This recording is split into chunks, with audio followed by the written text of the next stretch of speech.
வாழ்க வளமுடன் அனைவரும். எல்லாரும் ஒவ்வொரு வேலைக்காக நாம் எல்லாரும் எதிர்பார்த்து கொண்டிருக்கிறோம்.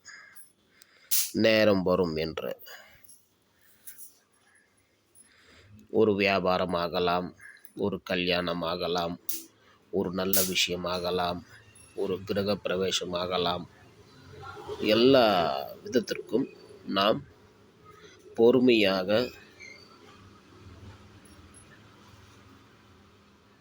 நிதானத்துடன் காத்திருக்க வேண்டும். இறப்பு என்பது நம் கையில் இல்லை. தற்போதைக்கு விஜயகாந்த் காலமாகி உள்ளார். யாரும் இருக்கும்போது அந்த அளவுக்கு நல்லதை கூறுவதில்லை. இறந்த பிறகே எல்லாரும் கூறுகிறோம். இது ஒரு வழக்கமாகிவிட்டது. தயவு செய்து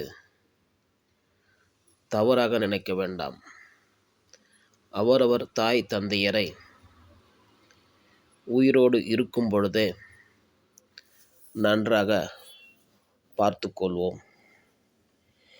அவர் மனது நோவடிக்காமல் நடந்து கொள்வோம். ஒன்றை கூறுவதற்கு முன் நீ அதை செய்திருக்கிறாயா என்று திருப்பி கேட்க வேண்டும். நான் செய்திருக்கிறேன். எங்கள் ஊர் ஆரணி.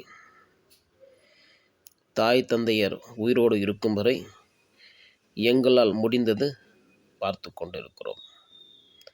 நம் இறப்பு நம் கையில் இல்லை. ஒருவர் நல்லவரா கெட்டவரா என்பது அவர் இறப்பே முடிவு செய்கிறது.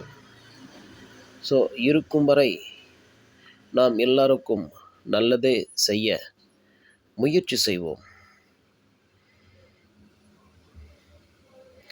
கெட்டதை செய்ய குறைத்து கொள்வோம்.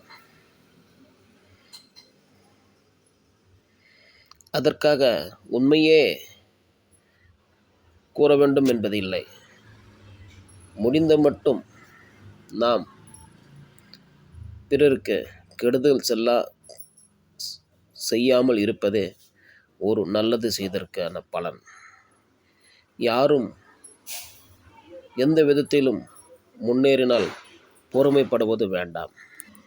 2023 முடிந்துவிட்டது. 2024 நாம் அனைவரும் நல்லதே நினைப்போம், நல்லதே செய்வோம், நல்லதே நடக்கட்டும். வாழ்க வளமுடன் அனைவரும்.